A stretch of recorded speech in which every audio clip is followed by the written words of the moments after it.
What up, fools? It's the Watch and Listen podcast. This is a podcast all about watches. I'm your host, Matt Farrell, and I do this little thing here with my friend Cameron Weiss, the master watchmaker and CEO of the Weiss Watch Company. This episode is brought to you by Crown & Caliber, the spot to buy a secondhand luxury watch on the internet from all the major brands like Rolex, Omega, AP, Patek, and some of the oddballs as well. You got your Panerais, you got some... I'm blanking. Oddball is so odd, I'm blanking. Use code CAM150, CAM150, to get $150 off your first watch at Crown & Caliber. Maybe you've got a watch laying around your house that you don't wear so often. Maybe you want to trade in, trade up, or trade out. Crown & Caliber has a great buy, sell, trade program. It's very easy. You just do it through the website, a few pictures in the description, and you get a fair and real offer, and you can trade or sell your watch to Crown & Caliber. Again, code CAM150 gets you $150 off your first watch at crowncaliber.com.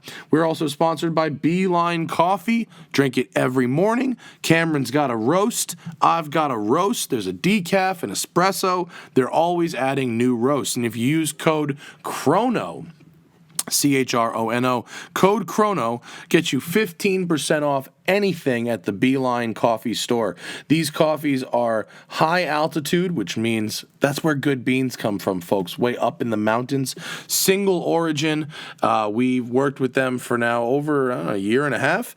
Get these flavors on. They are just delicious. We love Beeline Coffee, which you get at BeelineCoffee.com, code CHRONO. On this episode of the Watch and Listen podcast, we are talking about the history of Tag Heuer, which spent the first part of its existence just as Heuer and then became Tag Heuer in 1985. Interesting brand, real focus on precision, sports timing, micro timing, not so much in the crazy complications, just in getting very, very precise timing. But it's a linear history, it's easy to follow, and they have some really neat watches we talk about. We're joined by Nick Farrell of DC Vintage Watches, who is an expert in Heuer, and here it is, the history of Tag Heuer on the Watch and Listen podcast.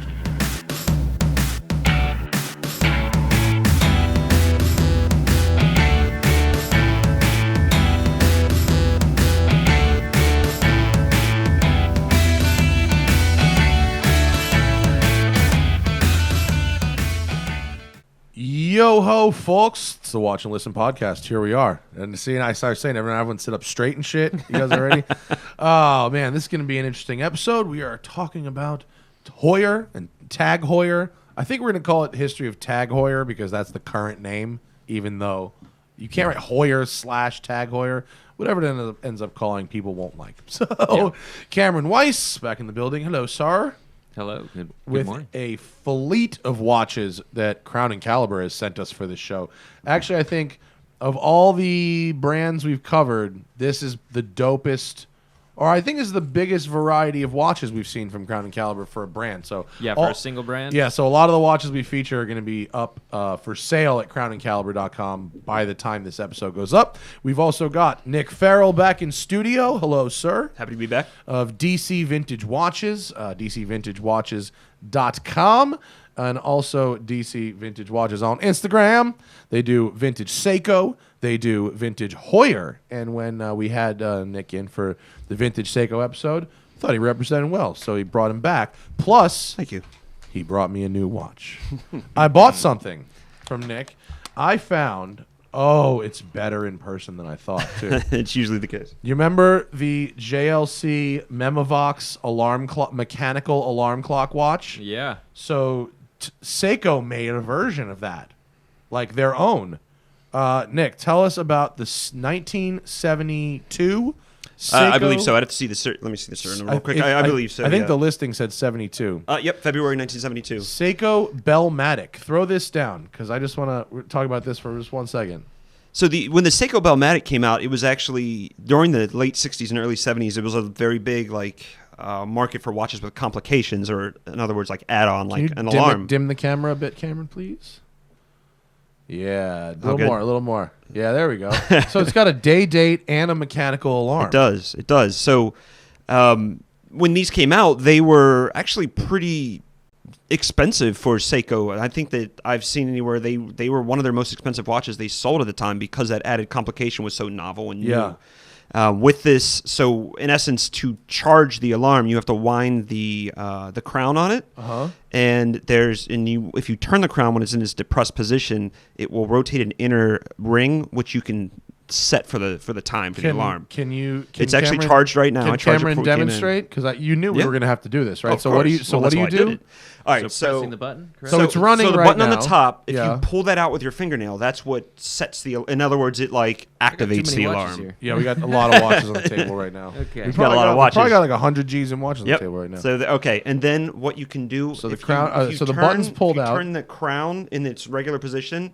It'll turn that. Try it the other way. Okay, hold on a second. Let me see it real quick. Uh-oh. Oh, no. I've never held one of those watches, so. Oh, there it is. Okay, so Yeah. would you Sorry, had to it pull it was out? the first position Pull out. it You have out. to turn Okay, it. so position that's one. my mistake. Is that what we call yeah, that? so Position if you turn it one way, it'll do the date. If you turn it the other way, yeah, there you go. And keep one? turning it, Okay, and so the it alarm, turns an inner bezel. I can feel it. the alarm will trigger if it hasn't already. Yeah, it's going right now. I can feel it. Wait. I've got the headphones on, so I can't hear it. But let's okay. hold it How up to the come I mic. can't hear it? Put it up to the mic. Wait, Let's do wind this. it up. Do that again. So I thought it was going to be like Winding. loud. Let me make sure I charge it. yeah. How do we make sure? Because the JLC one was loud, and someone on the internet was like, "Yo, Farrah, if you think the JLC one sounds good, you should check out this Bell Matic." And that's why I was like, "Yo, Nick, hook it up." And so, if it's not loud, I hate to say, I'm going to be disappointed. I mean, honestly, I want it to be like a that's what you school should, bell. yeah. That's the shtick, right? Yeah, I'm just winding it right now. This is like it's like a backup alarm clock for me. This time I'll hold it up to the mic so we can all That's why. get a good Okay. listen. Oh, I see what was wrong. Okay. Yeah. He broke it. I That's thought what I really wound it happened. and I didn't. That must have been. Oh, yeah. All right. I'm ready. So- I'm ready to hear this alarm, bro. I hope this is dope. Boy, are we building up suspense. I love these alarm clocks. It sounds. Is it? It's more, but you got to remember also, it's for this at the time. It's also set. It vibrates against your wrist. Oh, okay. And so it's Does a it little bit of vibrate audio. like It's a an little bit of iPhone? vibrating. Yeah. It's probably wound down by now. It lasts Yeah. about 5 or 6 seconds. Well, I'll tell you what. Either way, it's very pretty. It was reasonably affordable. It was only. I gave you $350 for it. And I can definitely walk you through after the episode all the Yeah. how to set I mean, it and all that fun stuff. no, It's I a bit complicated. I think to be honest. it's a little small. I might give it to Hannah to wear. I think she'll find it really neat. But it's a very pretty watch, and I think for a complicated watch, possibly undervalued at $350. Who cares? I just think it's fun. Yeah. I like it. So thank you for bringing that up. I've got a couple of my own collection. I love them. Yeah, and you brought a bunch of Heuers too. I It looks did. like you got Quite some a few, good stuff. actually. Well, shall we get into it? Do I get to Yeah. keep this Pelican case too? This that's all you. And this other alternate strap. Yep. Beautiful. Watches all over the table. That's a nice one. Okay. The history of Tag Heuer. Before we do it, real quick, I just want you to follow DC Vintage Watches on Instagram, then the Weiss Watch Company, and if you're not following me, The Smoking Tire, boy, are you missing out on a truly excellent Instagram feed. All right. The history of Heuer begins in 1860 with Eduard Heuer. Opens a workshop. He immediately gets to work doing patents. Heuer is about the patents, man. My whole first page, honestly, everything that happens on my whole first page of notes is either a patent or like someone enters the business. Like that's pretty much it. So I can't read French, so I don't know what this patent is. Can Cameron? That is a chronograph, professional. Professional chronograph? Can you actually read that? Good for you. I think it looks kind of like perfection or something like that. Maybe the perfect he chronograph was inven- the patent. He invented the perfect chronograph. At about that time is when I believe he invented the stopwatch was like a pinion. So before that, stopwatches needed a key to wind. And in this instance, it was at the top of the stopwatch, like we'll show some like later. a crown wind? Crown wind, exactly. And I believe he was the inventor of that. That is that time. That might be it. Is that before? That's before the oscillating pinion, right? Before that I don't know. No, I mean I know the Oh, okay. oscillating pinion. I'll take your word for it. But I'm saying you're not talking about the oscillating pinion, No. right? You're talking about the crown wind. Yes. Okay, cool. That could be it. It doesn't. If you click discover on this thing, for those of you screaming at your screens right now, I've clicked this. Tag Heuer has a really nice visual history on their website. And it's actually quite funny that a bunch of these Discover links, if you go to read more about whatever the images are, go nowhere. Oh, really? They just go to a website that has that image. Other ones have like really badly proofread shit. So I had to. So we're gonna use this, but we're not gonna click any of the Discover tabs, folks watching at home. So I've already clicked all the ones that have information on them. You have to trust me on this. This was a late night for me. I did it on a Friday too. It was a really sad fucking Friday. 1882. They established the patent for the first ever chronograph. And in 1887, they patent the oscillating pinion. Cameron, can you please explain the oscillating pinion? The oscillating pinion? No honestly, idea? I have no idea. It could be anything. Let's see. It could be anything because Yeah. they talk about it a lot. Here's what this says. My guess is it's the automatic mechanism and the way it oscillates around the center. It's what? Say what? So you have the oscillating weight. A lot of people call them the rotor, but it's actually the weight in the back of an automatic is the oscillating weight. So I'm guessing the oscillating pinion has something to do with the I mean, it oscillating wasn't weight. an automatic movement. We're talking. Right? This was for a stopwatch.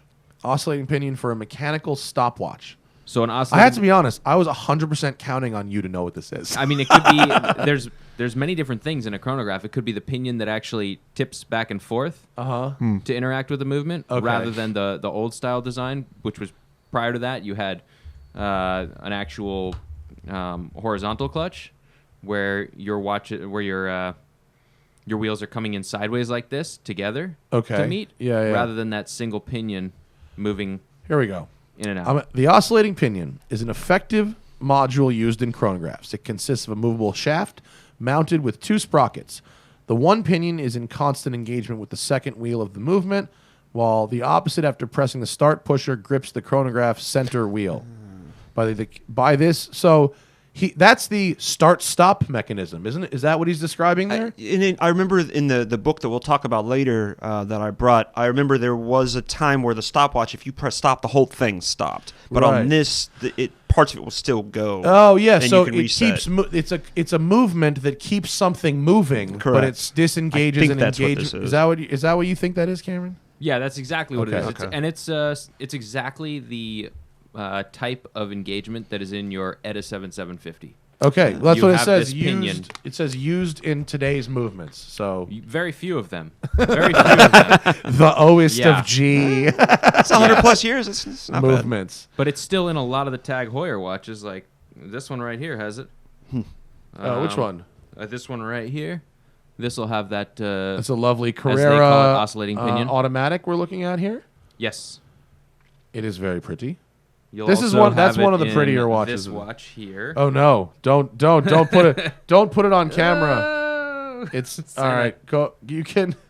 It's this is the Tag the Senna one from like the 90s. We'll come back to this. It's not a good period in Tag's history visually. That one. Wait, Karen, fix that placement. There we go. This one's very pretty. Okay, so that's still being used and still there. Brilliant.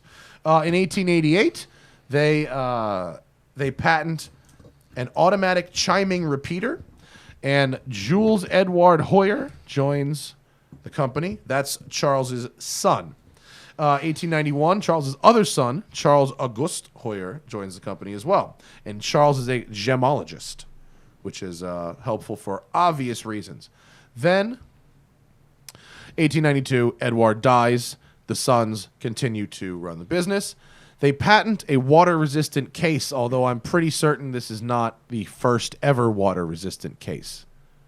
I can swear I saw an earlier water resistance case than 1895 somewhere else. Yeah. Always, you got to look at the wording. Patent of the Heuer water resistance. It's all in the sentence Yeah, structure. that's totally how you. So that was meant for a pocket watch to be. I think it was really used for like water sports timing and yachting. It wasn't a diving thing. They definitely have a history of that. Yeah, of water sports and like swimming timing and yachting timing for sure. 1908, they invent the pulsometer, which is a heart rate monitor basically, and that led to technologies that is still being used today in terms of heart rate BPM. 1910, they enter the American market when Henri Frund, and brothers. They're American. Why?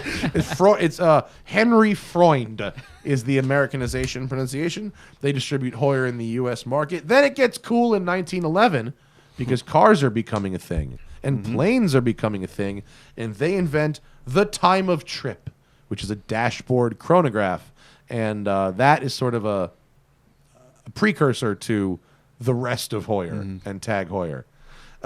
They do their first wristwatch in 1912. It's a woman's watch.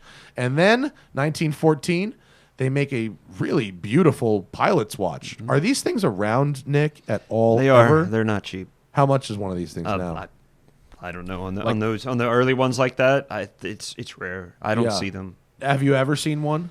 In person, no. Yeah. I've seen them for sale, but that was a while ago. That one right there, I just put up on my Instagram. Oh, okay. And there's a little snapshot from the book about, like, at the time, it was deemed feminine to wear watches on your wrist. So right, I mean, just the year before, here's these women's watches they're showing, which are very, they're almost like rosary beads. Very dainty. And it was hard to sell these initially because people they viewed it like that because men wore stopwatches in there or pocket watches in their, on their pocket. Yes. Yeah. As we've determined in today's world, there is no beer craft enough to warrant a stopwatch. This is true. No mustache handlebar enough.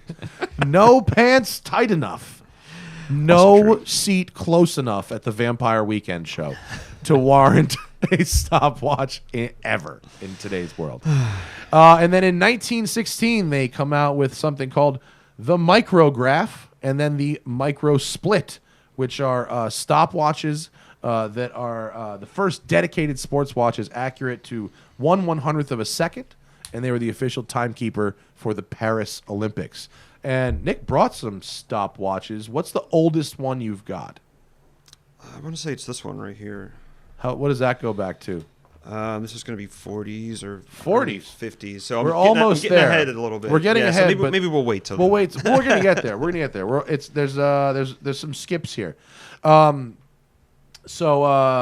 then they have. So this is the micrograph is the 1/100th of a second, and then the perfectly named semicrograph, which is the 1/50th of a second, which is what the budget version of that, I guess. Professional and amateur versions of that.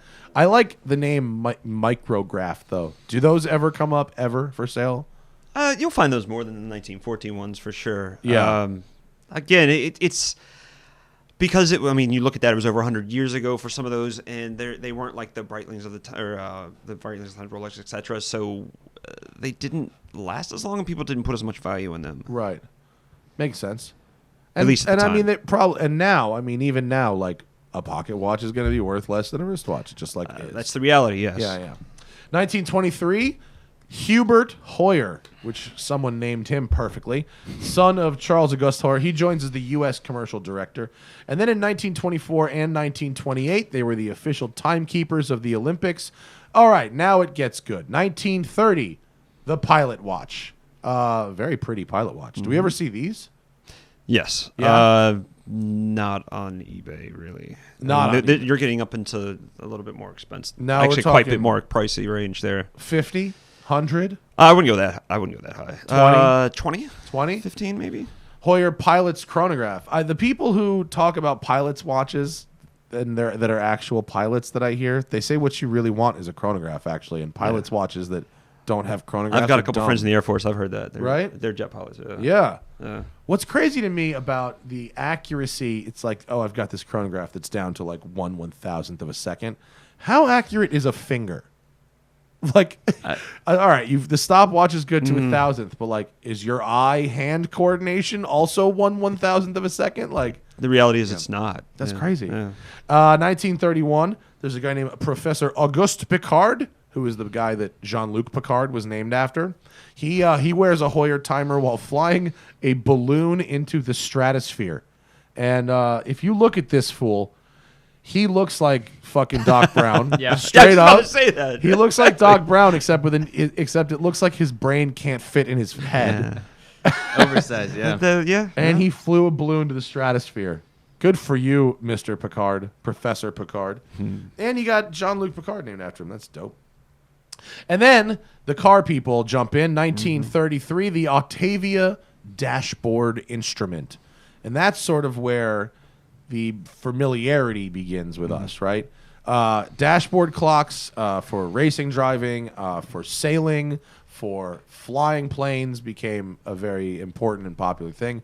Like every race car would have something like this. And you can find these depending on the variant and the condition, between 3,000 and 5,000 each. Yeah. Yeah. I'm trying to convince Cameron, or have tried, and then he sort of conveniently forgot about it. No, I have one of these sitting on my workbench right now. Oh, that's amazing. Do you really? Yeah. Okay. Yeah. Well, because for my 911, I want Weiss rally clocks. Yeah. That's what I want. So I don't know what you would do if you would disassemble an old school movement and put it into a Weiss case, or would you take the design and chronograph, make a movement? We'll take the nice chronograph, and then we'll also work with our movement and try and make like an 8-day version. That would be so awesome. So you have a clock and then also a chronograph. A chronograph. Trip timer. That's Yeah. cool. Yeah. So that's what I want in my 911. And maybe some other people would want it, and maybe he could make 15 or 20 of them, and it would be worth your while or something. We'll see. I'm If sure you like making, yours, I'm then sure I'm making sure. one is not a good use of your investment, or should I say my investment? Yeah, you're How much is that going to cost me? Shit.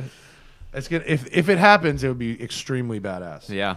We got to work out some colors. We got to do some some thought on colors Cassis and dials. red, my friend. Cassis red. Okay. So Octavia dashboard instrument becomes a big deal, but only 6 years later they invent a water-resistant wrist chronograph, which is pretty cool actually for 1939. It's a lovely watch. It is. Do we see these around?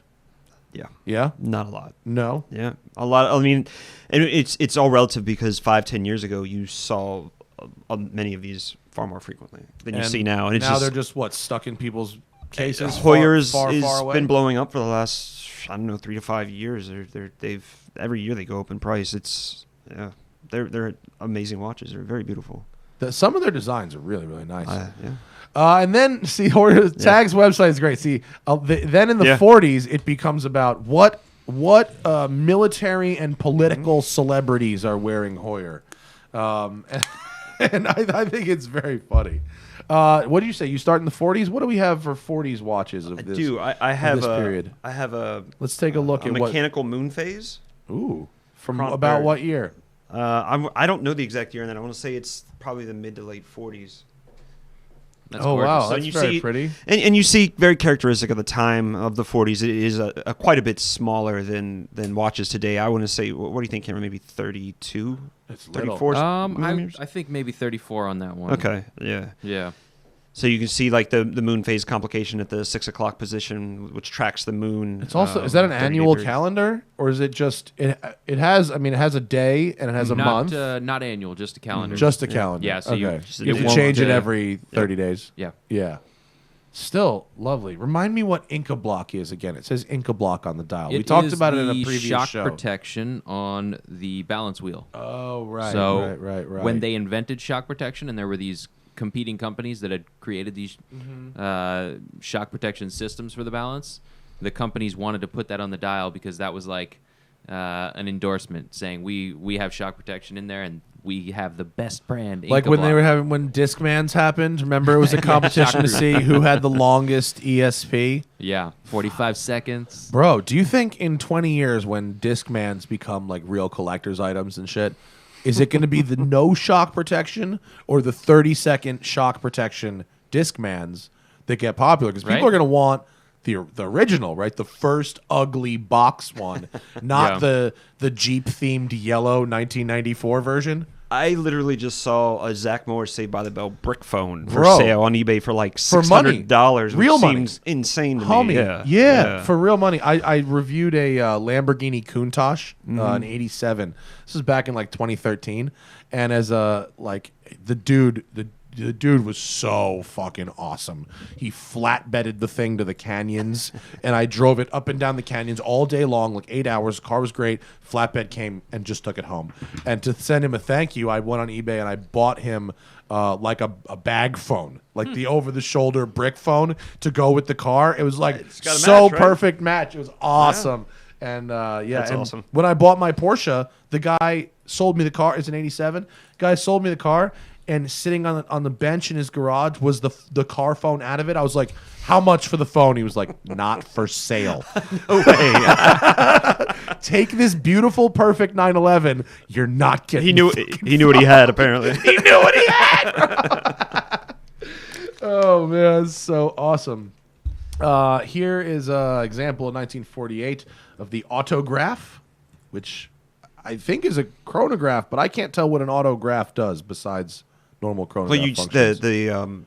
Cameron, correct me if I'm wrong. The blue tip that's a date function. There's an extra hand. Yes. Yeah. Is that a date? Oh yeah, 25. Akin to the, 30. The one we just looked at, the moon phase has the same 60, one. Yeah. Oh, okay. So it points at the day of the month. Yeah. Now we start getting into some really interesting mechanical watch complication. I like this one, 1949, the Solunar, which has a tide chart in it. Yep. So the backstory in this, it's a great backstory. Very pretty. At the time, Heuer went to Abercrombie and Fitch, and then it wasn't. To paraphrase an interview I just saw on Grande Carrera with Jeff Stein, a noted Heuer expert. We'll talk about him later. At the time, Abercrombie & Fitch was not a store for malls that teenagers frequented. They literally had two stores. I think there was one in Chicago and one in New York. Yeah, they were like outfitters. Precisely. Ish. Yeah, for expeditions. It was more like an Orvis is today than precisely. Than really than white dreadies chilling on Land Rover Defender 90s. Yes. So this was sold through them. It was, and every year, I forget who was in charge of Heuer at the time. Of course, it was someone with the last name of Heuer, but I forget who it was. I don't think it was Jack Heuer yet. No, it was not. Jack didn't come along until the late 50s. Okay, so every year, the president of Heuer would go to the president of Abercrombie & Fitch, and they would just talk about watch ideas. This would have been Hubert. I think the U.S. commercial director, Hubert, probably would have done it, yeah. So the president of Abercrombie & Fitch was like, I need something that measures the tides. So they worked together and they came with this. And this, to be honest, the science of it is beyond me, but it measures tides are on they're on an 11-hour cycle. Precisely. So it's really just a gear. It's almost like having a GMT hand, but an 11-hour GMT function. Do these ever come up? They're crazy expensive. Really? Now, granted, it's all on a sliding scale. It's not like Rolex or anything like that. So crazy expensive for a Heuer is like 10 to 20 grand, right? I would say that. And the irony is that, but it looks awesome. Some of these are badged with Abercrombie and Fitch, and my sister worked for Abercrombie and Fitch at the time. She was like the Germany rep. She was working in Germany. And I kept telling her I was going to get it for her as a present because it said Abercrombie & Fitch on it. And this was like 6 or 7 years ago. Yeah. Then they were going for maybe $2,000. Yeah. I've seen them now 8 to 10 for the more common, and the rare ones are definitely more than that. That's awesome. I'd love to find a way to get one of those for my father as a gift because he's a boater and he's always looking at the tide charts. Is it small though? It's got to. They're all small, right? They're all that era, especially. Yeah. And then 1950, the following year, this one was definitely also sold at Abercrombie and Fitch. They came out with the Mariograph, which was that was in the European name, the Seafarer in the U.S., which was a chronograph with a tide chart also, and a regatta timer. Yep. That shit is boss. Yeah, I love regatta timers. Regatta timers are really fun functions. That's a really cool looking watch too. I really like that. I bet I could just to look at that and tell that's really expensive today if that exists. Correct. Then you have the 1955, the Twin Time, which is what it says. It gives you 2 time zones at once. But it's not a GMT. It literally moves the hour hand between 2. 1957, the Ringmaster, which is actually, it sounds like a boxing thing, but what is really cool about it, it's a stopwatch, but it has a changeable scale. So you would take out these outer rings and you could change it, and somehow you could reprogram the hand to do seconds or minutes or different scales, which I think is kind of awesome, actually. I've never seen anything like that. I've never seen that before. Never seen that one before? No. Hey, we got Nick on board. And then 58, Jack Heuer comes on board. He looks a little too much like Eric Trump in this picture, but doesn't he? Kind of does, right? I think they have like the same suit too. We can ignore that. The American Subsidiary, 1959. So they open a big. Jack Heuer opens the Heuer Timer Corporation in the U.S. as a subsidiary. Do you know, Nick? Like, I couldn't find a good explanation of what the differences were really between what was happening in Europe and what was happening in this Heuer Timer Corporation, or if it was just their own distributor. Yeah, they so Jack with Jack coming on to Heuer, they really, I mean, the man was, from all I can tell, pretty much a marketing genius, and he saw this untapped market in America. And Heuer had dealt in America before this, but it really went whole lock, stock, and barrel, if you will, at this time. So he purposely looked for people that would help him enter the American market. So he entered in a number of partnerships with American firms. One of which was, Cameron, correct me if I'm mistaken, Leonidas? Is that I feel like that's Swiss, but they had a foothold in the American market. Possibly for movements and yeah. But things of that. But it wasn't just one. I mean, not Jack. He was entering into all sorts of deals with any manner of companies. Well, we can talk about that later. All right. Very pivotal. Jack is around for a while. Yes. Putting it mildly. Yeah, to put it mildly, he's fairly pivotal. Then, 1960, the Sebring, which is a rally stopwatch. Not just a car made by Chrysler. Not just a car made by Chrysler. Heuer pretty much names, all their watches after race cars or racetracks or racing series. Yep. That's pretty much it. And then in 1962, John Glenn beats Omega into space by 6 months. They do. With his, is it an Octavia? What is it? It just as a Heuer stopwatch. Literally, and they fashioned, and I've seen pictures of this thing. It almost looks like it's a strap made out of yarn. It was very like ad hoc, but it did the job. It was a backup timer for Glenn, and it worked. So all those Omega people can suck it. Do you know how annoyed I am when people talk about that as if it was like their Speedmaster that went into space? Ironically, I'm wearing a Speedmaster literally right now. Yeah, you want it? How about this? I'll take my Submariner, you take your Speedmaster, and we'll go jump in the pool. Let's see how that goes. All right, you win. Do you know how many people I've had to disappoint by being like, they'd be like, I'm looking at a Speedmaster, or I'm looking at this, and I go, do you ever go in the water? It's all advertising. I mean, let's be honest. And they go, "What do you mean it's not waterproof?" And it's the exact same reaction I had when I bought one. Fuck. In 1963, the Carrera Chronograph comes out, and we can go back. We have a more modern one. Do you have a vintage one by any chance? I do not. No. We have this is a reissue. We are zoomed in there. The reissue is dope. Looks fire. I think that's the best looking of the watches that they sent us. I think. Except, I didn't see this one. What's that one? That's nice vintage. Too. That's vintage. Yeah. Mm-hmm. All right. Well, that's a Carrera. I think that one might have Huh? Carrera too. I think you have a vintage Carrera next to it. I can't tell from here. Where? This one? That one. I can't tell. Is that a Carrera or an Octavia? I can't tell from here. Cameron? Carrera. Oh, vintage. It is. How about that? That's a vintage Carrera there. Mm-hmm. Oh, okay. There we go. That's the second gen Carrera, I believe. Which that's later than that 63 one. Which comes in 1963. Pardon not. It was the next thing. 1965 is this year that Cameron has, and this is from Grande Carrera, right? Yeah. So this one is going to be 5Gs. That's actually a very lovely watch for 5Gs. Sounds about right. Yeah. It's in good condition. It's got is that reverse Panda? Black face, white dial. Is that Panda it's or actually reverse blue. Panda? Oh, it's blue. Yeah. It's a really nice blue. Oh. Yeah. Colorblind me couldn't see that one. Sorry. Blue Lovely. and white. That's 5. Yeah. That's smaller, right? It's like a 38. It's not that small, actually. No? 38. For vintage, it's not that For small. vintage, yeah. Yeah. I just put my brand new Seiko on, and it looks a little silly on me. It's a little small. I think this is going to be for Hannah. So that's the Carrera. The Carrera is named after La Carrera Panamericana, the race across Mexico, which they still do today. And then 1963, the Filmmaster, which is a stopwatch that counts frames instead of seconds, which is pretty cool. That became a popular item in Hollywood. I just showed that to my wife this morning, who's a Filmmaster? television producer. Yeah, and she got a big kick out of that. Now she wants one. Now I have to find one. God, it seems like that was probably a very niche item even then. Completely. Yeah, but I bet if you're going to find one, it'll be in L.A. I would Totally. Yeah. Totally. If it's going to be anywhere. Totally. One of these Hollywood nerd collector watches. Yeah, it's sitting in somebody's workshop in the box Roman of stuff they don't Polanski's use. No idea what they have. Filmmaster. 1965, the Carrera evolved with a 12 o'clock date window. I've never actually seen the one with that date window, but it's very cool. Date windows are always polarizing. Like I feel like it looks better without one. I think this one is cool because it's in a really unconventional place. That's it's valid. like I like when the date window is in a weird place, but like easy to read. Like I hate when they put it between 4 and 5 on an angle. To me, it's like seems lazy.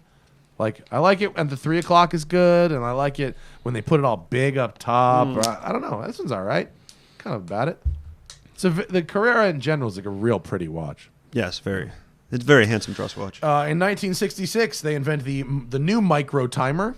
The first one was micrograph. This is a micro timer. It's a digital. It's like one of those like number flippy things, like digital, but not really what we think of as digital. To 1/1000th of a second. Again, operated by a human. Let me just say that. Your 1/1000th of a second timer is dependent on the reaction timer of a human. Anyway, in 1968, the Carrera Chronograph. And if you're going, wait a second, both the watch and the car must be named after some famous thing. No, it's named after the car. How's the request for Carrera chronographs? We just got one last week. Did you? Actually. Are they Yeah, nice? We did. And I feel like right now they're actually somewhat unappreciated compared to like the Octavia, the Carrera, et cetera, et cetera. So they do go for a little bit less. Is that because the collectors Still look at it and expensive, go, but Camaro? What is that, Yeah, a goof? well, yeah. Dude, it looks like the kind of watch that a B-level porn producer would wear in 1973. If you like the Camaro, though, we have one that's similar. What's that? The This Monza. is the Monza. Yeah. The Similar Monza is case like shape. isn't the Monza like a much nicer version? I think it came out a little later. It is right? much later, but similar shape with that the flat top on the square bezel with rounded sides, really. You know what? Really, remember when we had those? Where were those watches from? Really nice, like independent company, Stratton watches. Yeah, Yeah, the we- less yeah, that was expensive your kind last, of the yeah. lesser inspired, expensive yep. ones. Yeah, it looks like one of them looks just like it was inspired by this. Did you say Nice that's the movement El on this. Primero Yeah, movement? El Primero based movement. Nice Gorgeous. display back. Yeah. Really Yeah. pretty watch. Is Really that pretty. vintage or is that a reissue? That's a reissue. okay. It's not a current model though, No. right? It is. That's a Monza, right? No, yeah. Tag Monzo McQueen Limited. Is that it? 4,900. Yeah. Oh no, Monaco. No, so I'm sorry. This paper. Monza. This paper's off. 3,100 for That's that. an awesome deal for that. For an El Primero For that movement. chronograph, yeah. Yeah, that's actually real cool. If you have a smaller wrist, that's rock and roll. Plus, as we know, square watches, they get noticed, right? They do, right? Totally. 1969. The Carrera and Octavia become automatic chronographs with the Chronomatic Caliber 11 micro rotor movement there. Do we have one of those? We do. Don't we have that one, right? We have the big dog, right? I've got several of those with me today too. Oh, you do? Pull them out. This is very pretty. This is a Octavia Pepsi bezel GMT. Crown and Caliber has sent us. What year is this from? Is this from? That's going to be that. It's probably early 70s, if I had to guess. It's a 2446. Does that help you? It's early 70s. Early 70s? Yeah. Well, it's 13,500. It's the most expensive sounds about thing they sent us. It's got a fade on it, but the dial looks great. So do you mind if I talk about this? Please, This is a 100%. very, very pivotal time in watchmaking, as I'm sure Cameron remembers as well. So this was, you had three massive groups competing to make the first automatic chronograph. So you had the Chronomatic, or what they called, they actually gave it a code name because they didn't want to use the term automatic chronograph because again, as Cameron can attest to, the Swiss watchmaking community is very small. So rumors get around. So they were forbidden from using the term automatic chronograph. So they called it Project 99. Apparently Jack Heuer's father was in the military and he was always talking about code names. But Yeah. yeah. So the Chronomatic group was Buren. It was also Breitling, and it was Heuer as well, or Heuer, sorry. And a late entry was Hamilton because Hamilton bought Buren. So in essence, they made what was a modular automatic chronograph where they had, and I'm going to slaughter this, Depraz, does that? Yes, Duprat? Dubois I'm Duprat. going to slaughter that. Okay. Dubois Duprat. So they worked, and I believe Buren made the base movements. How do you say it? Dubois Duprat. Made the automatic, or the chronograph, that went on top of it, in essence, a modular. And Breitling and Heuer made like the dials, the cases, et cetera, et cetera. Against them, you had who else? You had Zenith, who came out with the El Primero, and then you also had Seiko. So, and I brought some, and we can throw these out there. So, I brought this last time. Do you have the full round? This is that's a mid 1970, and this is Seiko's 6139 movement, which was their first automatic chronograph. You see the early models have that notch case above the crown, etc. That Seiko looks huge next to Seiko this, looks right? It really Has that shape, yeah, huh? it really does. And then you think that This is weird. It's like in so an this angle, was maybe. Hamilton's Let's offering. fix this. There we go. It was just the angle of this thing made everything look skewed. Perfect. Ooh! All of a sudden, I have learned this Carrera looks dope on me, and I'm gonna keep So it. this really was massive. So this was the Caliber 11, which is what Heuer and its conglomerate named it. They named it the Caliber 11. So you see that really is a large watch. We have this for sale up on the website right now. Whoa, that is a weird looking watch. It was when we got it, we had to replace the crystal, and it was a pain in the ass to track down a Hamilton crystal because it's just such an odd shape. Yeah. Yeah, it's like chody. It's like really, it's wide. It's not. Yeah, that's a really odd shape. But a hipster could really pull that off hard. It's too big for my wrist. I'm not big enough to wear it. What is one of those Hamiltons? What are you selling that thing for? I think that one's selling for $2,500 right now. It's pretty cool. I mean, if you definitely wanted something weird and standouty and vintage. And they'd actually, the gentleman that I personally bought it from was military, and he bought it in the PX, I think, in Germany, new. So it's one owner. It's a pretty cool watch. Really neat. Oh, okay. And then this next watch is the Octavia Viceroy, and I have a poster we'll bring out in a second, but So it's the same, slightly different case. It is, and It they almost made looks like a Seiko turtle case. a couple dozen case variants, Huh. of which we have the two versions right now. You have the GMT, obviously Crown and Caliber has provided you on the left, and then you have the Viceroy, which was really the entry level Octavia. And again, Jack was really good at doing these advertising deals with all realm of sports, from boxing to racing. Obviously, something that you racing, know a lot about. I'm just familiar with. If you go, I mean, even here, it's Clay Regazzoni and Ferrari become the Heuer official sponsors in 70 and 71. But if you go back to 68, 69, you've got Joe Siffert right in the beginning with the Octavias, and Joe Siffert was a racing driver, and he was one of the first ever. He wasn't really sponsored. He was a retailer. He himself would retail Heuers to his friends and At teammates. wholesale.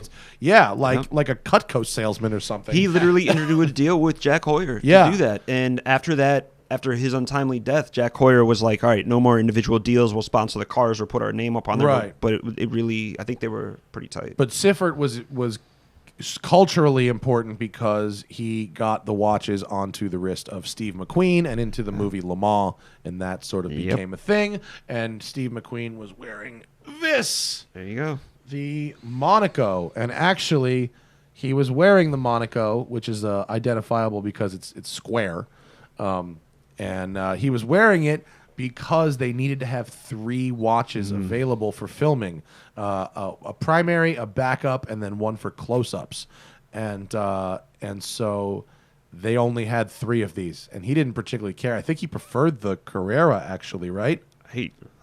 I thought it was a Monaco, but it could. He liked both. He quite a liked bit. both, but but either way, this one is most associated with Steve McQueen. And this is the way that Jack, again, I don't like these. I don't like Monacos. Jack was a genius. I mean, it's an acquired taste for sure. I didn't initially, but I really like him now. But Jack he basically reached out to the I guess prop master for that film, and he was like, here, he knew influence networks in Hollywood, clearly, and he gave them a bunch of Monacos. He's like, how about you put this on Steve McQueen's wrist, and the rest Boy, is did history. that work out well for them. It did. It really did. It really did. So I have this. I don't know if you can get this. Oh yeah, you can. Well, no, you can hold it up to this camera here.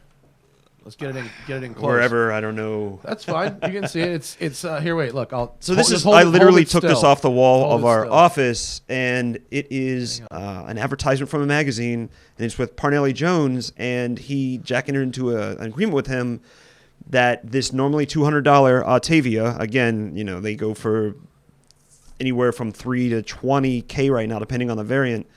All you have to do is collect 10 box tops from Viceroy cartons of cigarettes and pay $88. Bro, And I love cigarette advertisements. Let's see. Wait, let me fix this. They're delightfully un-PC. I messed the shot all up. Hang on a second. I'm sorry. Oh, boy. What a disaster. What a disaster I have created here by trying to do too many things at once. There we go. Now wear the Heuer self-winding chronograph of the Parnelli Jones Viceroy Racing Team for $88. The 17-jewel stopwatch features stainless steel water-resistant case, tachymeter bezel, self-winding movement, date window, recording register from 0 to 12 hours with a 1/5 second sweep hand. Heuer is the official timing instrument at major international races, including the U.S. Grand Prix and Sebring 12-hour endurance race. To get this $200 watch, send one Viceroy carton and $88 to Parnelli Jones. That offer expires December 31st, 1972. And Parnelli's just having a fag. That's awesome. Yeah, dude, cigarettes are all over racing, and watches become part of racing, and Heuer becomes the official watch sponsor of Ferrari. Then we get some interesting new watches. The 1972, we have a calculator, which is basically a chronograph with a slide rule on the bezel, right? Yep. Which is they really find their way into the weeds a couple times. And Seiko did something very similar to this. This looks like it could. If you put Seiko on this watch instead of Heuer, I think it could have been the same thing. They're very similar in appearance. Yeah. Then you have the Heuer Montreal chronograph, which I couldn't figure out what the difference was with the Montreal between an Octavia and a Montreal, other than a case design. Colors, yeah. Oh, that's it, right? Those spectacular 70s era Yeah. colors. That's really it. Yeah, okay, cool. A couple of the new models. And now they invent what appears to be the digital stopwatch in 1973. The first ever sports digital stopwatch, the micro split. Accurate. Oh, we skipped over your pocket watch in the 40s. Let's jump back to the 40s and look at your pocket watch real quick. This one, I have to. This one Unless is you have actually a from my contemporary personal one. collection. It needs serviced. I will say that right now. It doesn't reset properly, but it does work. What's the market like for stopwatches? Do people want them? Amazingly affordable. Literally, most of these, about half the stopwatches I brought today are on sale on the website, and they're a couple $100 at most. Because it's a niche type thing. I mean, it's not a pocket watch; it's literally a stopwatch. So unless you're using it for something specific, limited uses. Yeah, precisely. But It's very pretty. A lot of these come with the original boxes and papers. Well, that one's cool. Yeah. What year is this one from? So this is from I want to say this is from the 70s. Yeah, put this one down. It's the color schematic. It's these come with this one looks like fucking Dirk Diggler's stopwatch right here. Look at that thing. That is dope. Can you raise the head of the camera a little bit that way? Yeah, there we go. Even the box itself has these very 70s color schemes. This one's got a great personality. Frankly, I think the box undersells what the actual thing looks like. And I have another one right here. It's literally, it came in blue, white, green. I like the blue. The blue is orange. The blue's sweet. Yeah, and these are a couple $100. Yeah, at most. Yeah, I like this sticker. That's why I brought Property of U.S. government. So they worked Who with are they issued with? fisheries, usually Department of Interior for parks. Cool. Park rangers would use them. So many things. That's so awesome. Look at that. There's a proper stamp on the back. Oh, it's plastic. Yep. Oh, it's disappointing. That's another reason why it's not expensive. Yeah. It looks cool, but it is in fact just plastic. I have That's slightly disappointing. I have one stopwatch, and it's a plastic case as well. Really? And it was just a matter of making them inexpensive. They're easy to seal up as well to keep moisture out without a whole bunch of gaskets and complex parts. That's correct. Yeah. So that they could make a lot of them, really. And that makes sense. Utilitarian. Well, sports timing isn't exactly a glamorous thing, right? And then 1975, they have the first LCD stopwatch, the micro split, and boy, did you bring one. That one looks a little different. This is a little bit later one, because it had a a way to charge with the solar display, which doesn't Like a actually little charge the calculator. battery. It's I won't pretend to know. It just runs the screen, probably, right? Yes. Yeah. I won't pretend to know all the science behind it. Yeah. I bet the market is weak for this. Very true. Oh, that's my personal one. I don't think I could get $50 for that in all honesty. But I just like it because it's cool, it's unique, so that sits on my desk at work. Yeah, it is cool and nerdy and weird. Check this out. 1976, they come out with a chronograph called, get this, the Daytona. How the fuck does this happen? That Rolex was making a Daytona then, right? When did the Rolex Daytona come out? Same time, right? Yeah. Maybe you want to say a little before then? It was first, right? So you had... They weren't first to the name 76 Daytona. Daytona should have been around. Mm-hmm. Yeah, let's find out exactly. I hang on. Rolex Daytona Wikipedia came out in 63, bro. Yeah. 63. But okay. So they were the Cosmograph, right? Yeah. Cosmograph and then they had the Daytona. Cosmograph Daytona. Yeah. So it is slightly different.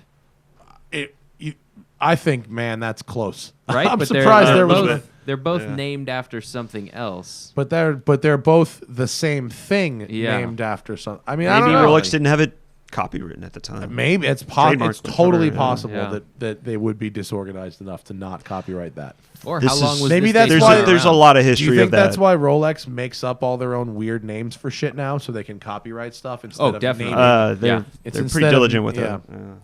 1977, the Chrono Split Manhattan GMT, which features, I think is it quartz? I think it's quartz, right? It is. Yeah, it's got a. It's one of those analog and quartz type things, like you remember I brought in the Arnie, the H558 Seiko, where it has like your analog display, and then up top you can't see it there; it'll have a digital display. Yeah, not a good picture, but it has a digital display stopwatch above, and then they go into the weeds. The 1983, the 2000 series.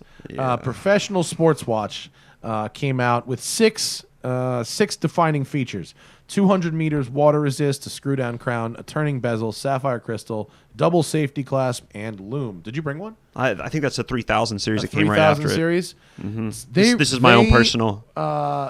These watches got real weird looking for a while. And there we go. I mean, this one is actually a lesser offender. I agree. That's as much as I will. That's as close as I will get to that series for my own personal taste. As I said, it's my own personal watch. The 80s and 90s were not kind to their designs, or their designs have particularly the late 80s and early 90s, in my opinion. Yeah. Not that most things from that period are of also great true taste and restraint. Unfortunately. And then 1986, you've got the Formula One series. I actually had a metal in high school. I had a quartz F1. I think it was probably like $300. I got it as a bar mitzvah present or something. I remember it was okay. My neighbor picked one up at a garage sale. Yeah. And he gave it to me. Yeah. And I thought, wait a second, this says Tag on it. I thought they made nice watches. Yeah. And I had a plastic one. So the reason of the F1 series is because Heuer becomes Tag Heuer in 1985. And Tag was a company that makes really high performance engine componentry. They made ceramic housings for turbos. They made a lot of Formula One type technology. And they, Tag Heuer, they continued to really go hard into motorsports and yachting and stuff like that. What's an interesting thing about Tag, because you don't typically think of Tag. Tag actually stands for Techniques de Avant-Garde, and it's a Ron Dennis of McLaren fame. Mm-hmm. And so when Tag started supplying F1 engines, right, they were working with Porsche to design these engines, and they actually have a 1.6 liter turbocharged Formula One engine of the type that was just being crazy used, making like 1,000 horsepower in the middle 80s, and they fitted it into the back of a 911 turbo. And so they have a Formula One powered 911 that is Ron Dennis's personal car. Wow. Yeah, crazy, right? That's nuts. Yeah. So is that on your wish list? I imagine. Dude, it's a never. I mean, I don't even know if it could actually stay on be the road. driven. Yeah, right. Yeah, I'm not. Let alone be sure, street legal. Like, yeah, the engine's in there, but and I've heard that it will drive, but who the fuck knows? That's amazing. Yeah, crazy, right? So that is where when Tag and Heuer come together, it's like It's like almost like if Ford and Heuer, like but on a higher level, right? Or Multimatic or something like that. In that time, like first of all, like the F1s, eBay is awash with those. You can they're definitely entry level. They're a couple $100. Yeah. In that era, like so, we're gonna say the early '80s, and Heuer throughout its time in existence was always on the precipice of going bankrupt. Actually, interestingly enough, they were bankrupted by communist countries twice. The first one was by the Soviet Union between World War I and II. Really? And the second time was by the People's Republic of China when they ordered a whole bunch of them. And then Mao just decided, hey, by the way, we're not importing watches anymore. And Heuer had made tens of thousands of watches to send to China. Oh, that's fucked up. That's like those Volvos that Korea never paid Sweden for. Yeah. And there's fucked that. Up. And so you have some of the other ones here, like you talked about the micro split. Yeah. Tag Heuer throughout this time continued to make stopwatches, and here you have a couple quartz stopwatches. These are both up on the website. Way zoomed in. I apologize, folks. And they're again, even these, despite the fact I like this shape of this stopwatch reminds me of a robot skull. It's got indeed a very robot skull kind of C-3PO head. And they're quite affordable. And of course they're affordable. Look at this thing. If this said Casio that's on pure it, 80s right there. If this said Casio on it instead of Heuer, it would be worth $2. And because it says Heuer on it, it's worth $18. Technology is probably pretty similar, to be honest. Yeah, what kind of proprietary technology would Heuer have in this? On that, honestly, I don't know. On this, nothing. On these, probably none. I honestly don't know. And then what you do have, does it say like it says Swiss made? It says Swiss made. Yeah. Oh, it does say Swiss made. It does. Yeah. Maybe there's something to that. Is there something made to a Swiss made? I think it's just before all of those factories closed, basically. Yeah. Before they got into the Seiko-induced quartz crisis. Exactly. Oh, I'm sorry, I just left that screen blank for you folks out there. That was when they were still trying to actually compete in that realm. Right. So 1987, my favorite Formula One driver of all time, becomes the face of Tag Heuer, and that's Ayrton Senna. And then we go back to the very apparently this is not the only Senna watch. There's another Senna watch. We talked about this yesterday with Matt Jacobson a little bit, and he said there was a better Senna watch than this one. This one is really ugly. Actually, the case and dial aren't that bad. The band. Tell us about this band, Cameron. This band is really well known. This is the Link band. These little parts here, they just had issues with them over the years, but ones in good shape like this one are kind of hard to find. Wait, are you saying this is a good thing? I think that band is heinous. It was really beautiful at the time, and now it's definitely dated.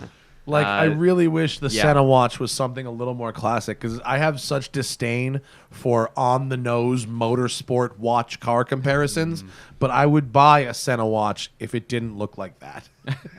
It does really scream, I want to say 90, like early 90s. Super 90s. Even though it was late 80s, they were ahead of their time. Yeah. Super 90s. And actually, I can't really tell. I think it might be $1,500 at Crown and Caliber.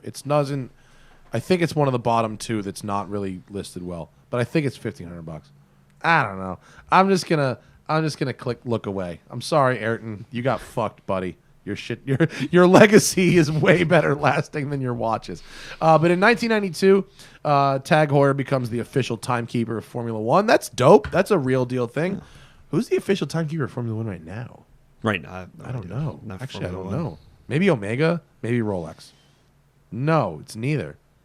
I don't even know if they have an official timekeeper anymore. Hublot, maybe? Maybe it's Hublot. It could be Hublot. Either way, I'm pretty sure they don't keep any fucking time. Sailors out there in 1993. Tag Heuer really goes headfirst into endurance sailing, and I can't pronounce this guy's name. I'm going to try. Titouan Lamezeau. Titouan Lamezeau. They build the largest composite hulled race sailboat ever. It's 143 feet sailboat. And then in 1995, they compete in as a team. The Tag Heuer Challenge is a team in the America's Cup. I remember as a kid being an enthusiast of the America's Cup. I do too. And being like, why is a watch company sailing? Like, it didn't really make any sense. Well, when Tag took them over, they increased their advertising budget, which had been minuscule, to 20% of the total budget for Tag. And you see a lot of these team-ups about that time into the 90s. Yeah. And then, to be perfectly honest, they have a few watches that are sort of forgettable. This Curium thing, nah? It's a 0 for the collectors, right? This whole period is a 0. You really see there's a lot of bias against, and I think in a way Heuer is admitted as such, and you'll see some of these pieces up here, particularly the Monaco. Anytime there's a tag above that Heuer, it's kind of like the borderline, the red line where people don't want to step over to have that tag badge on it. And Heuer recently, in the last 5 years, started coming out with a lot of pieces that don't have tag. Don't say they just tag say anymore. Heuer. Yeah. And that Monaco that you showed earlier is a good example of that. Yeah, all the reissue stuff. Here's the Monaco. See this? Ain't no tag on that. Yeah. Ain't no tag. They've really stepped that up in the last couple of years. By stepped it up, you mean buried it? Completely buried. Completely correct. fucking Yes, buried it. That is correct.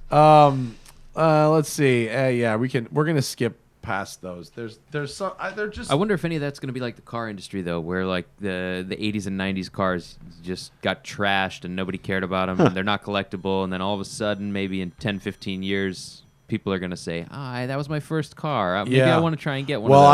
I just was at I was just at an auto museum, the California Auto Museum in Sacramento, and I'm walking around, and they have, all the usual suspects that you'd find in in a car museum, your standards, right? And then they have like an 86 Ford Escort wagon. And I'm like, what the fuck is that?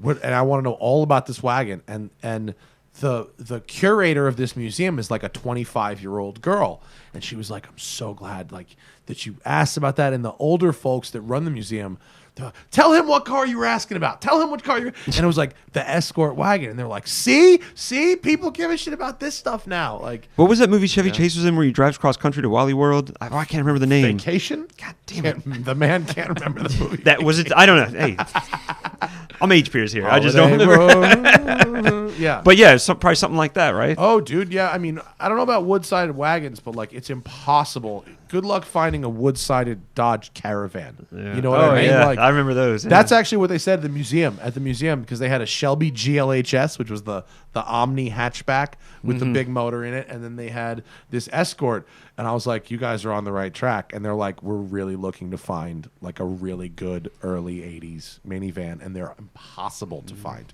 They just don't exist. The one watch of this period I'll talk about, the Curium Tie 5, apparently was made with a titanium that it was used in their Formula One cars. That was the steez with it. I don't give a shit. Here's this Monza. Bring back the Monza Caliber 36. I believe that is what we have in front of us here. Oh, and we are still well zoomed in. That's Monza Caliber 36. Lovely watch. Zenith El Primero movement. Very pretty. Tag teams up in 2002 with Oracle and BMW to do a whole thing. They realized going out on their own didn't really work out, I guess. And then you get Lewis Hamilton, a bunch of weird digital micrographs and micro timer, the 1/1000th of a second digital stopwatch. And then the Aqua Racer in 2004, which Cameron has here. What do you guys think of these? The modern. I actually have one right here. Oh, is that? I've always liked this watch a lot. Yeah. This is my first tag. Yeah. Let's see yours. So next to this the was a one. present that my father gave me when I graduated college in the early aughts. And again, do I wear it much? No, I don't. But I'll never sell it for that reason. So that's basically the entry level Aqua Racer, and you have the nicer one on the left. Are they still selling the one on the right? You can still buy this one as it is. Oh yeah. Okay. They're still the still very very plentiful. Yeah. So that one's a quartz version, and then the newer one that we have here, brand. Is that brand new or mostly? Yeah, this is a new one. Yeah. Ceramic bezel, little beefier, and of course the automatic movement, and the new handset. That one, as opposed to that Mercedes symbol looking. Actually, Crown and Caliber only wants $1,675 for that. That is not bad. It's a great like everyday kind of on that dive watch. Yeah. A friend of mine, actually, Tim, who produces the other show, asked about his dad gave him a watch. He was not very into it. He wants to replace it with a watch that he's going to actually use. He's into surfing, and his dad gave him a watch that is not waterproof or not water resistant. And so he said, what can I get for under $2,000 that would be good for going in the ocean? And Aqua Racer was my first go-to. Yeah. Maybe I'll show him this one. He might like this one. Yeah, it's a nice blue dial with the texture on it. I kind of like the stripe thing too. Yeah. The stripe has got it adds a texture to the dial. That's nice. Right? I likes it. I likes it very much. And then you start to get some concepts. Do you guys?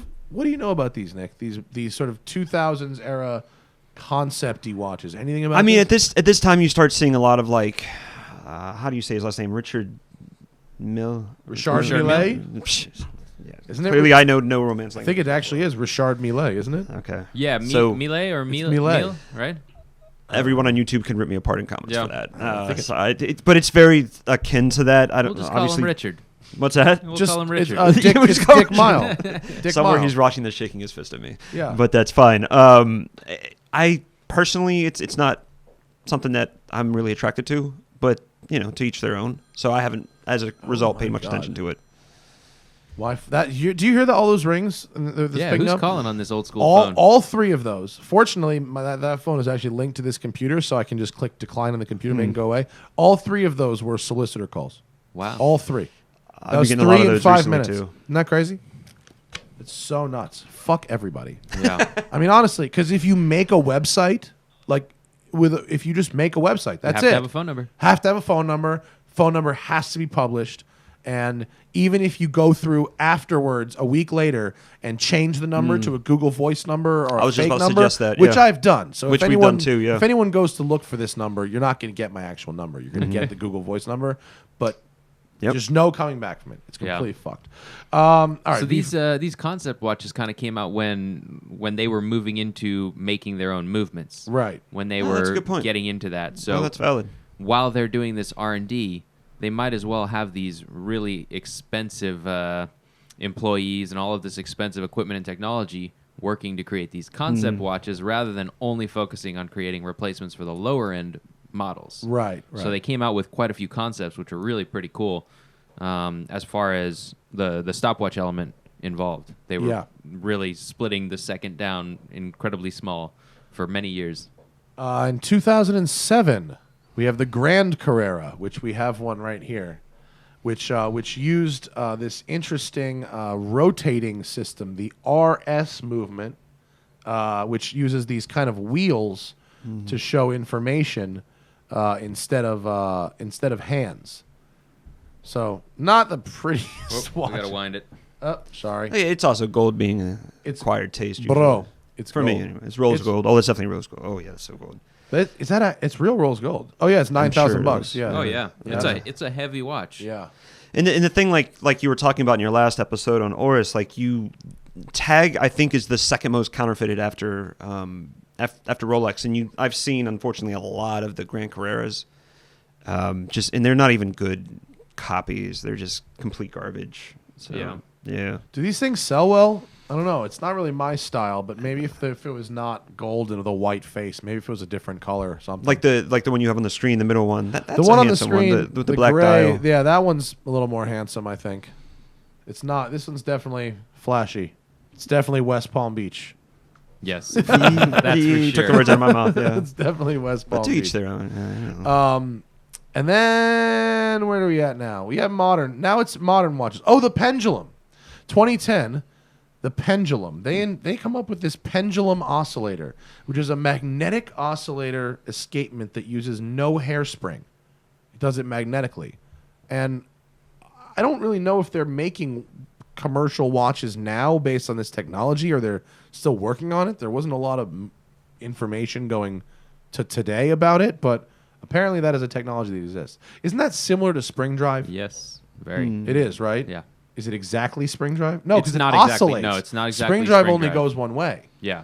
So, but it's a similar concept to spring drive, right? Yeah, exactly. Bouncing back on magnetic pulses Right. instead of using a spring to pull the balance wheel back and forth. Yeah, yeah. Well, that'll be interesting if they start selling it. But Yeah. And then let's see, Carrera 1887 collection, which is I think actually no, this is not what I have on. Where are we at? We're at the end here. Caliber 1887 is a new movement. It's got 39 joules and all kind of good stuff. 50 hours. And you were mentioning the Seiko spring drive thing. This is where they kind of gotten a little bit of an issue starting to claim that they were creating this in-house movement and totally in-house, and it was actually based off of a Seiko movement. Oh, really? Yeah. With this one, the 1887, or with the pendulum thing? No, not the pendulum one. I believe it was the 1887. I think it was too. Oh, really? Yeah. Yeah. Whoops. And it took them a little while to actually come out after the fact and say, "Oh yeah, you know what? We were actually remaking this." Did I Seiko say movement." we weren't? I meant we were. Yeah. But regardless, it's a great movement. It's Yeah. just it was weird the way it came out. That's funny. It's back to that Project 99 days with the first automatic chronograph where they were just trying to argue who did it Yeah, first. yeah. No, you know? mine Yeah. came out on Thursday, and you were at the patent office on Saturday. Months difference, so it's close, yeah. Totally. 2011 micrograph, which is a 1/100th of a second wrist-worn stopwatch. Okay. Well, I mean, it's like, again, it's those, like we talked about the stopwatches earlier, it's that niche, Yeah. like limited applications. I think this is In my pretty opinion, cool. anyway. Is there not an actual clock on this? It's just a stopwatch, huh? No, it's got the Oh, time. it Yeah. does. Oh, Yeah, no, it it's has a just- time. Yeah. So when you're measuring increments of time at such a small increment, Yeah. it kind of takes over the dial. Yeah. Because you need to be able to have the indices to read off that small amount Yeah. of time. Otherwise, there's no point. Yeah. It's just Yeah. a fast-moving hand. Wait, I was about to say, it's moving really quick. So it has to Yeah. replace the numbers on the dial. That Yeah. makes sense. And then this one is cool. I like the 2012 Micro Timer Flying 1000. It is a 1/1000th of a second mechanical chronograph. Apparently the world's most accurate. Okay. I think it's a good-looking watch. Pretty cool. All right. 1/1000th of a second. Who can make their fingers move like that? It's very cool to watch it operate. It's Is basically just like as fast as the spring can unwind. Yeah. It's just zzz. It just blasts it Yeah. out. There's Yeah. some cool videos on YouTube with those I've seen. Really? How does it like blow through the spring, like Well, the wind? I If forget how much it can measure, but it's only like a couple minutes, if even that it can measure that amount of time. That's funny. Yeah, That's pretty cool, though. I like that. yeah. And then 2013, we have the micro pendulum, which are the the implementations of that movement. First, high frequency chronographs regulated by magnets. So, all right, these are now it's looking crazy. I've never seen either of these watches. Have you guys ever seen either of these? I've never seen them in person. Are these like No, not Basil in World person, no. launches that they don't actually make any of? They Like, might be. I don't know. There might have been a couple that like They're crazy small collectors runs. wanted, right? Yeah, they make don't a lot. sell these at the stores. Like you can't go to a store No, that you sells won't see these tag in like a custom Feldmar and they're there. Like, you know, No. I don't know. But that's the end of our history pretty much up till today. That's pretty much where the history dies after that. But what other watches do we have here that are worth talking about? Oh, you know why the Talking about history crazy dies there? looking. Because here's there why you the go. history dies. If you scroll down, it says the Tag Heuer connected. And then it's over. and then yes. it How it could you stops. forget? And then if you click on it, look. The revolution is only a matter of time. Connected to eternity. #. And that right there is where Tag Heuer stops. Because they Which is just became an Apple Watch. I was about to say, about when the Apple Watch came out. Right. huh? So check this one out. Here's an interesting watch that this is the Caliber 01, skeletonized. It's like a ceramic Yeah. case. I think the strap's really ugly, but there's actually a date hidden in there between the 3 and 4 o'clocks. When I got this, I was like, okay, I don't like the band so much. The watch is sort of cool. I took it to like the LA car guy watch hangout spot. I was like, what do you guys think of this? And they're all like, yuck, get rid of that. Why do we think that is? I think it's kind of nice. I think it's cool looking. I think it's kind of cool looking.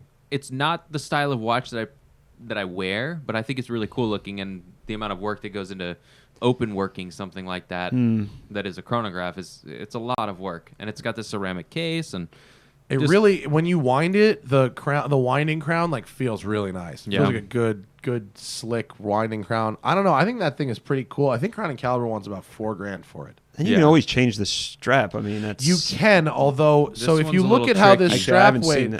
So the strap itself wraps around the edge of the lugs. Yeah. And if you put a normal strap on it that doesn't wrap around the edge of the lugs, it looks kind of weird. And it's a really sharp corner there. It's a really sharp corner there. Yeah. I tried... You rip up the strap. You noticed when I brought it in this morning, the strap wasn't on it, Cameron? Yeah. Yeah, and that was because I tried to put a different strap on it, No go. and I found out it looked weird as hell. And that was sort of when I was like, oh, well, if I can't do anything about the strap, then there's really no point. What else do we have to show? We've got a...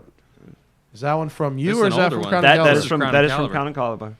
This is an older Heuer. I like this one. This Right. is a Carrera. What is it? Right? Pasadena, which is not named after any race, unless there was a race in Pasadena. Was that a Valjoux or was that a Lemania? I don't remember. I think these are Lamania. I think they are too. Lamania This based. watch is either 3,100 or 2,300, and I can't tell because it's not divided on my price sheet. But it's a pretty cool... You know what it reminds me of? It reminds me of the Porsche design watch that Magnus Walker wears. Didn't they was it, collaborate? Wasn't there they did. collaboration on that? Orfinia, I think. Okay, Porsche yeah, design. yeah. Yeah. Yeah, and- Magnus wears a Porsche design watch of this period, and if you change the labels, they could be the same watch. Well, this is Yeah. a good segue into what they call poor man's Heuers, which Cameron's going to put one up right now. And literally, it's, from my understanding, the exact same watch, except for the dial is slightly different, and it's branded Le Jour, which is a Lejour. How about French that? for the day. Did I get finally something right Yeah, in translation? yeah. Okay, I'll That's begin. so interesting. It's like, it's the same. It is, and but drastically cheaper. A nice example of the Le Jour can be found for $800 to $1,000, really, in today's market. Actually, I think Lejour is getting... I hear They're them getting a bit more pricey. I mean, yeah, if They you're are. not into No, there's no watches, doubt. Yeah. you probably have no idea what that is, but like, yeah, that's pretty nice. And they did. You just found that a lot with Heuer. They actually did with Sears of all brands. You would never think Sears, and then you have like this is a Heuer Easy Rider, and they teamed up with Jackie X. Is that how you say his last name? X, yeah. Oh, that's cool, So man. again, very 70s colors. Hells yeah. The movement was not very robust. I believe it was a pinion movement, so there was rather cheap movement. But still Jackie very X was iconic. Jackie X was a badass. He was a total dick. Yep. He wouldn't join any of the drivers' safeties associations when Jackie Stewart and all of the other drivers boycotted a race because the track was not safe enough, which is a good thing to do. If the track's not safe, you should boycott that race. But Jackie X was like, you know what? I'm going to drive. And just went out and drove, and that was the end of the boycott. Because if no one drives, you can boycott. But if one guy goes out, no one's just going to throw it away. But I like the idea of a Jackie X watch. That's real cool. What is one of those? What do you have? Is that your personal, or is that listed? That's for a sale? personal one. We actually have 2 or 3 in right now, including the one that Cameron's about to put up. That needs to be serviced, the one he's putting up right now. But that's, again, man. Matthew Passot. Is that, again, make fun of me all you want. I don't know I'm who not. that is. Matic. So it's another poor man's Heuer where it's internally Brevia? all Heuer, but that needs... Yeah, it's a Brevo. It's So missing there was a a brand Matthew Tissot, but this one's Yes. Matthew Brevo. It's again, you've probably never heard of it. Yeah. It's missing its bezel. That needs work. That we just got that in. But it's I think this interesting to week. see them side by side. Yeah, very similar. And again, they did some for the Sears department store that they sold in Sears. Again, all Yeah. Heuer inside, but it says Sears in the dial. That's funny. It goes for a little bit cheaper than the Easy Rider on the left. And that team up really, this wasn't technically a poor man's Heuer, but close enough. And there was one of the executives from Heuer left and pretty much went to Zodiac. And this is before Fossil bought them, I believe. Well, that's very pretty. And this is, if you contrast it next to this other quartz Heuer at the time, they had this whole full luminescent dial for diving. Oh, yeah. Which when lights up, it's just badass. Yeah, I mean, I like that whole thing the lights full up. It's so luminescent. cool That's to really see. Cool. The one on the left is on sale on the website. The one on the right is my personal Heuer. It's actually, oddly enough, I don't know if they did something to the case to harden it, but it's a pewter case, which is Really? super weird. Yeah, and I actually did reach And out is to it- Jeff is it- Stein is to that ask one him about missing it. a bezel insert on the right as well. And It is. that's I have a lot of confusion on that. I don't know if someone bead blasted it because it was all messed up. That's how I got it. And I actually have looked at replacing the bezel insert. I'm not sure if I'm going to or not, but I talked to Jeff Stein about the case itself being, again, the amazing. This is where I'm going to do the plug for the On the Dash. here He we just go. revamped this early is, July. for further It is information. an amazing reference source for anything Heuer. He's a onthedash.com. legend. And as I said, Grande Carrera did an interview with him not too long ago. Great interview. It's on YouTube. Definitely look that up. Cool, man. But yeah. Have any other watches we want to show off? I do before have we, a couple wind more. it down? What else? And you that got? will be it. So this is from the transitional period between Heuer and Tag Heuer. Uh-huh. So they all are quartz, but they came out with this really cool mix. And they had the ladies' watches, if you will.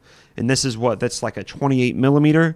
Tiny. That is. It's like a miniaturized Right? Submariner. Yeah, it's very small. It's on sale on the website. And then they had a mid-sized, which luckily we're getting into. And this is a bit belated, but Cameron, congratulations on your 38 millimeter field watch you just came out thank with. you. So Thank I'm you. glad we're Ooh, starting to that's- trend back towards the that's a nice smaller. one, too, Yeah. So this is I want to say that's 36 to 37 millimeter. It's a mid-size. Don't encourage him to make too many smaller watches. Yeah, I think need that shit to might be buy. We need a 36. range. I think we need a shit to range. buy. And then you have this is the full size. They call it the jumbo at 42 millimeter. Well, And that is a pretty unique. That's a like a green PVD. Oh, I like that. Those are hard to find. That's my own personal one. They're difficult to cool. find. Even for quartz, you would think, quartz being quartz, it'd be more affordable, more readily Uh-huh. found. Nope. Not so much. Yeah, and you saw the pewter one earlier, and then finally this is another full size 42 millimeter jumbo, and that's the all silver, or not rather stainless steel. That's very nice. And yeah. they had an automatic that they made. It's called a Monin. Again, I think that pronunciation is correct, but they made these very briefly in France, in the city of. Am I saying it right, Monin? Monin. I'm just Monin. I'm, Yeah. I'm Monin. killing it. Monin. I'm Yeah. just Monin. destroying it. Mona. And those are very highly sought after automatic movements, and that was the subsequent one, which was of course a quartz movement. Wow. Well, that is pretty goddamn comprehensive. Yeah. I think I learned something. I think that's awesome, man. I think it's a neat company. They definitely had a period of innovation. I think they've got some other stuff going on too. I mean, I don't know. What do you guys think? Do you like does anything here make you want to buy it, take it home? I know. I love the vintage stuff, and they have a couple of modern watches that I like. Like I mentioned, that the Aqua Racer I think is a really cool watch. Yeah, I'm gonna take that Aqua Racer and show it to Timmy. He may like Yeah. that one. I think that may be a good one for him. This Carrera is growing on me a little bit. Right. The Carrera is a nice. It's a nice piece. Got a nice weight. It's a good size. I don't know about this leather band, but that's kind of a good piece. This was on the last invoice. Oh wait, is it? Shouldn't be too bad. Maybe a couple grand. I can't find it. I think it was like 4,500. Oh, okay. I really like the Carreras, and then the thing that I really like that Heuer did, and I know that a lot of people like this too, is that they came out with the Octavia again, and they put out basically took all these designs. It was like 50 different dial designs and hands and combinations, and they put it out to a vote for fanboys like myself. And of course, I duly voted, as a lot of other people did, and then the one that won is the one they produced. That's awesome. Which is pretty freaking cool. Sometimes that works out until Sometimes it doesn't. until the alt right finds out about it, and then it becomes a troll, and then it's like Watchy Mick Watchface. I was just about to say, was it Bodie McBoatface? They did that boat in the UK. Yeah. Yeah. Wow. Well, that is awesome. So a lot of the examples here, the vintage stuff, will be available for sale at DC Vintage Watches. That's Nick Farrell's shop, Orange County, California, and DC. Yeah. And DC. Both sides. How's Both business? coasts.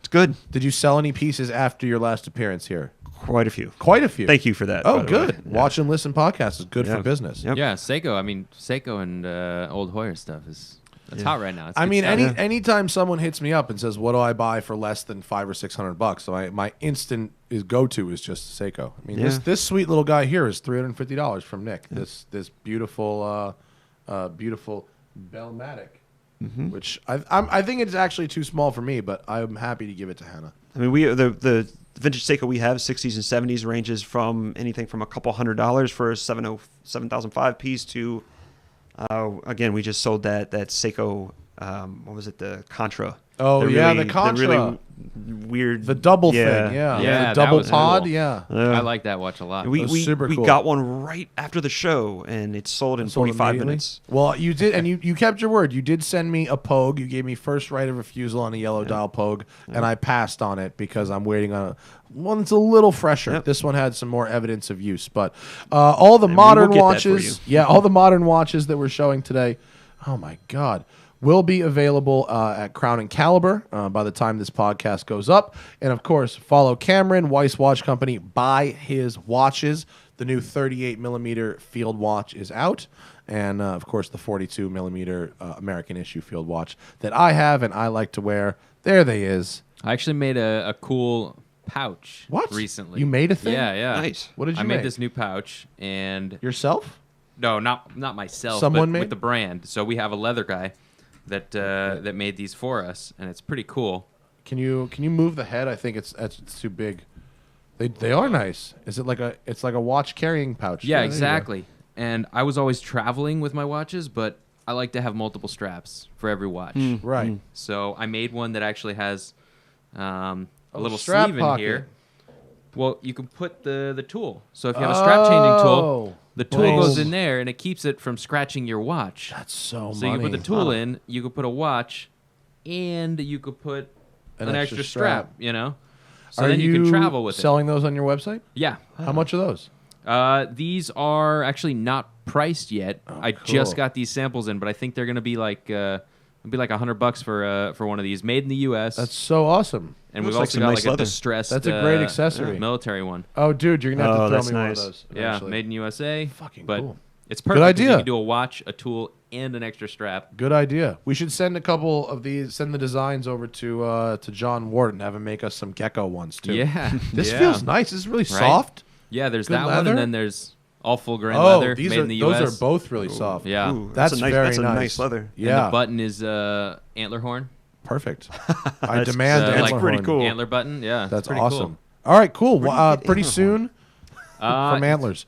My leather guy. Yeah, my leather guy gets them and he slices them and then polishes them. very, very Yeah. thin. That's really cool. There it is. Yeah. Well, follow Weiss Watch Company on Instagram. Get their new pouches. That shit is hot. Of course, follow me on Instagram. New car reviews every Monday and Wednesday. Smoking Tire podcast every Tuesday and Thursday. And new Watch and Listen podcast every Wednesday. Nick Farrell, thank you for joining us, sir. Of course. And I want to be on camera as we say goodbye. Good